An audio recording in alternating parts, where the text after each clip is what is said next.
Benjamin Descoster, c'est votre dernière chronique de 2018. Nous ne sommes pas en 2018, Jonas, nous sommes en 26 après Benjamin Descoster. Toute la société moderne à la Gaule devant le Black Friday, toute, non. Une île peuplée d'irréductibles sentinelles qui s'en battent le pagne, résiste encore et toujours à l'envahisseur capitaliste. Depuis le 17 novembre, les médias ont les yeux rivés sur cette tribu qui vit sur une petite île dans le golfe du Bengale. La loi interdit d'approcher les sentinelles parce que visiblement, ils tiennent à leur isolement aussi fermement qu'à leurs arcs et leurs flèches, et puis ils pourraient être décimés par des maladies qu'on leur transmettrait en arrivant sur l'île parce qu'ils n'ont pas des anticorps adaptés. Rien que dans les cheveux de Gabriel Binder, par exemple, il y a assez de bactéries pour anéantir la tribu. Normal qu'ils se protègent. Malgré tout ça, John Shaw, un Américain de 27 ans, a cru bon de vouloir leur prêcher la bonne parole en, je cite, leur amenant Jésus. Résultat, les sentinelles lui ont amené des flèches directement dans la tronche. Il faut dire que c'est une peuplade reculée, qui parle bizarrement, qui s'habille avec ce qu'ils ont sous la main et qui agresse ceux qui viennent de l'extérieur. Bon, c'est clairement Moutier sans la météo pourrie. Non. Tu mets de la crème solaire, mais tu te méfies quand même un petit peu. Alors je sais, il ne faut pas se réjouir de la mort de quelqu'un, déjà parce que l'agonie, c'est beaucoup plus drôle, regardez Pierre Maudet. Mais là, il l'a un peu cherché, John Shaw, il y allait 3 fois. La première, les sentinelles ont envoyé une flèche qui a transpercé sa Bible. Les paroles du Seigneur sont impénétrables, blablabla. La deuxième, ils se sont moqués de lui parce qu'il chantait les louanges de Dieu depuis son kayak. Alors on a l'Arche de Noé qu'on mérite, il a pu emporter qu'un représentant d'une seule espèce dessus, les gros cons. Et comme si c'était pas assez clair, il y est retourné une 3e fois et il est mort. 3 fois pour comprendre qu'on voulait pas de lui. Non mais il a dû suivre le cours Comment se faire des amis à l'école Club Migros, là le Yannick Butet des Indes. De toute façon, le croisement d'un touriste avec un fanatique religieux, c'est bien la preuve que Dieu n'existe pas. Les 2 pires espèces au monde. Le mec est con comme une perche à selfie et il ne doute de rien.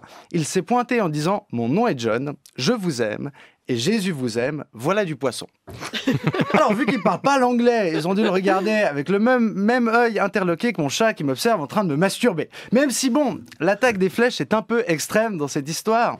L'arriéré n'est pas celui qui est du mauvais côté de la technologie.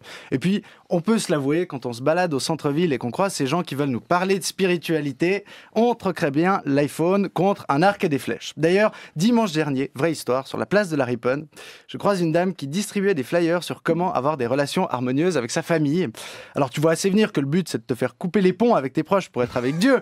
Parce que si tu as des relations harmonieuses avec ta famille, je suis désolé, tu te retrouves pas toute seule sur la place de la Riponne un dimanche matin de novembre. Et puis, pas gentil.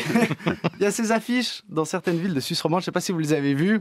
Il y a une citation de la Bible en jaune sur fond bleu. « N'aie pas peur. » Point.